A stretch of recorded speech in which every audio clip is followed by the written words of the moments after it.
Hello friends. तो इस part के स्टार्ट में हम देखते हैं कि हेस्टिया ने केल को प्रपोज कर दिया था उसे गिराकर, और हमारा बटलर तो बोल रहा होता है कि केल का दिमाग पूरी तरीके से घूम रहा होगा।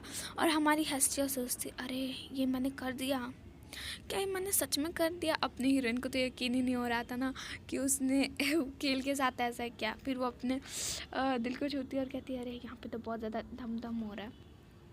और फिर वो कहती है कि अरे मेरे पास तो बस एक यही ऑप्शन था, मुझे तो मेक श्योर करना था कि केल इस बार मरने की कोशिश ना करे। फिर कोई कहता है कि सही है, वैसे भी हम तो नोवेल के एंड तक पहुंच चुके हैं ना, तो किसे परवाह है अगर हम स्टोरी में कुछ छेड़छाड़ भी करते हैं। फिर तो हमारी हेस्टिया की बुरी साइड कहती है कि ये तुम्हारे बिलव्ड के लिए है, और हेस्टिया की अच्छी साइड कहती है कि हाँ ये सही है। फिर तो केल उठते हुए उठ रहा होता है, और फिर वो अचानक से अजीब ढंग से हंसने लगता है और कहता है कि शादी, हाँ। हेस्टिया तो बस कह रही थी नहीं, मैं ऐसा, मेरा मतलब ये नहीं था, ठीक है। और फिर केल उठते हुए कहता है, बहुत ज़्यादा वो हंसने लग जाता है और हंस ही रहा होता है। तो हेस्टिया कहती है माय लॉर्ड, माय लॉर्ड। और केल कहता है कि देखो तुम जैसी पर्सन भी मेरे बारे में इतना बुरा सोचती है। और वो बहुत ज़्यादा मतलब हंसने लग जाता है पूरा। और फिर हेस्टिया कहती है कि मैं बस तुम्हें बचाना चाहती थी, मेरा मतलब वो नहीं था, तुम्हें जैसा करना है तुम वो करो। और हेस्टिया हेस्टिया बहुत ज़्यादा घबरा गई होती है। और फिर केल कहता है कि तुम मार्क्यूनस बनना चाहती हो, तो ठीक है तुम अब मार्क्यूनस हो, तुम्हें जो करना है तुम वो करो। फिर तो हेस्टिया भी चौंक जाती, कहती हैं तुम ये अभी किसी को दे दोगे ये टाइटल। मैं मानती हूँ कि तुम्हारी स्थिति अभी बुरी है, लेकिन फिर भी। फिर तो हेस्टिया कहती कि मैं मानती हूँ ये मैरिज प्रपोजल भी मेरा ही था है। तो फिर तो केल कहता है कि तुम्हें जो भी करना है मेरे बटलर के साथ डिस्कस करो, ठीक है। और ये देख के तो बटलर भी चौंक जाता है, बोलता है माय लॉर्ड। और फिर तो हमारा केल ना उन दोनों को ही घर से बाहर निकाल लेता है गेट से। वो बोलता है कि तुम दोनों को डिसमिस किया जाओ, तुम दोनों एक दूसरे से बात करो और मुझे चैन से रहने दो। और फिर तो केल और बटलर हेस्टिया और बटलर एक दूसरे को देखने लगते हैं। और हमारी हेस्टिया कहती है अरे ये क्या हो रहा है इस दुनिया में, ये धरती पे क्या चल रहा है, और बहुत ज़ोर से चिल्लाती है हेस्टिया। और हमें दिखाया जाता है कि बटलर कहता है कि मेक श्योर करो कि माय लॉर्ड अच्छे से रेस्ट करे, उनके ऊपर नज़र रखना, ठीक है। फिर हेस्टिया अपना इंट्रोडक्शन देते हुए कहती है कि मैं हूँ हेस्टिया बैरोन डॉटर, ठीक है। मतलब वो उसके टाइटल का नेम है, वो उसकी बेटी है, ठीक है। फिर तो हेस्टिया मन में सोचती है, किसे पता था कि ये टाइटल ऐसे काम आएगा, उसने टाइटल बाय किया था ना, याद है आपको। तो फिर तो बटलर भी कहता है कि मैं ऑर्कस, मैं इस स्टेट का बटलर हूँ, ठीक है। फिर तो बटलर कहता है कि मैं इस सिचुएशन को समझ नहीं पाया, तो मैं आपसे कुछ क्वेश्चन पूछना चाहता हूँ जो कि असभ्य भी हो सकता है। फिर तो हेस्टिया भी कह देती है बिल्कुल बिल्कुल पूछिए। तो फिर हमारा बटलर कहता है अच्छा। तो फिर तो बटलर कहता है कि पहले हेस्टिया, आप सबसे पहले अपने आप को धकेलते हुए इस मैंशन के अंदर घुस गए और सभी नौकरों को धकेल कर आप माय लॉर्ड के घर में घुस गए। लेकिन फिर भी मैं आपसे कहना चाहती हूँ कि अगर आप नहीं आई होती तो शायद हमारे बीच अभी केल नहीं होता, माय लॉर्ड नहीं होते, इसीलिए मैं आपका थैंक यू करना चाहती हूँ, ठीक है। तो फिर तो हमारी हेस्टिया भी मन में सोचने लगती है कि सिंसियरली मैं कहूँ तो फिर मुझे उसका थैंक यू करना चाहिए, क्योंकि अगर मैं यहाँ आती भी नहीं ना फिर भी केल मरता नहीं, क्योंकि अगली टाइम लाइन में भी केल जो था ना उसको बचा लिया गया था, और जिसने उसे बचाया था वो बटलर ही था, तो मुझे उसका शुक्रिया करना चाहिए।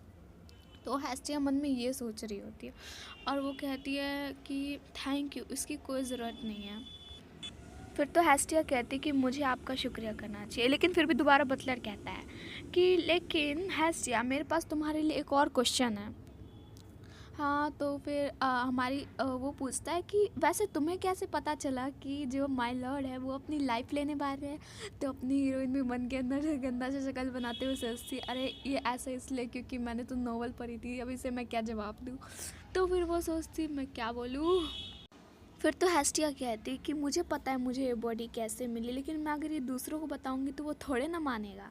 ठीक है, तो हेस्टिया की तो इन्हें थॉट्स कहने लगती है, वैसे भी ये तो एक नोवेल का वर्ल्ड है ना, वैसे भी यहाँ पे तो नॉर्मल है सुपर पावर्स वगैरह, तो बोल दो कुछ। तो हेस्टिया भी सोचती है हाँ कह तो ये सही रहे हैं, और वो भी रो रही होती है। तो फिर तो हेस्टिया मन में सोचती है अगर मैं केल के साथ इन्वॉल्व हो चुकी हूँ तो मैं अब एक्स्ट्रा करेक्टर नहीं रही। फिर वो कहती है कि हाँ ये सही है।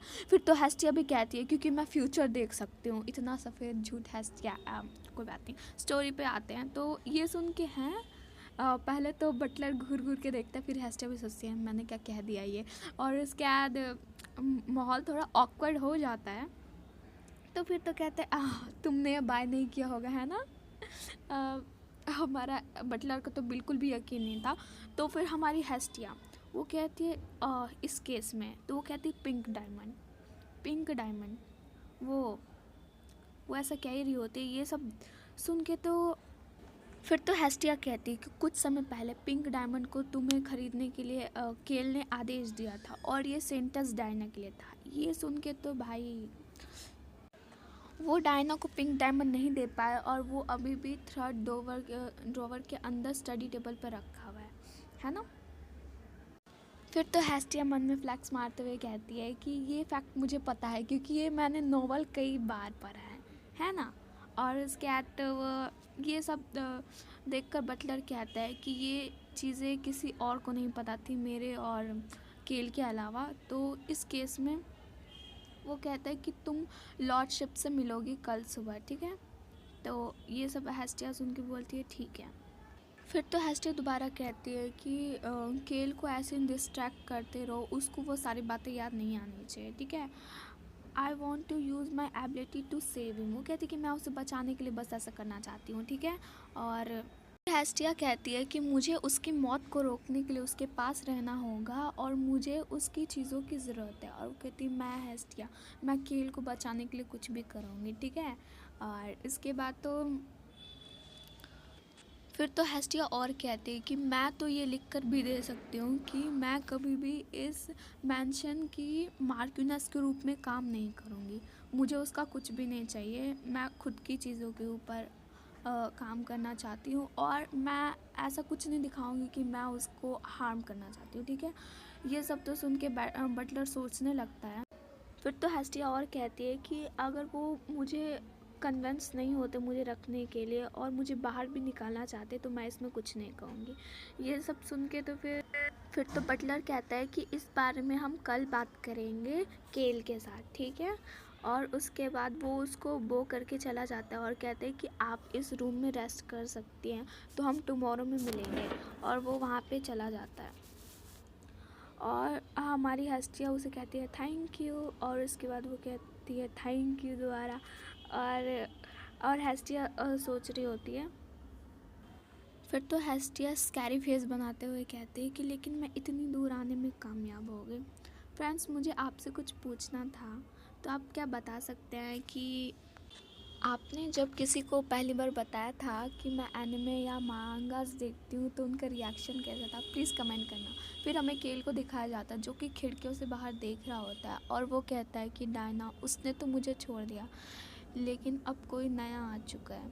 और फिर इसी सीन के साथ इस एपिसोड को ख़त्म करते हैं। तो बाय गाइस, और प्लीज़ ज़रूर बताना आपको ये पार्ट कैसा लगा।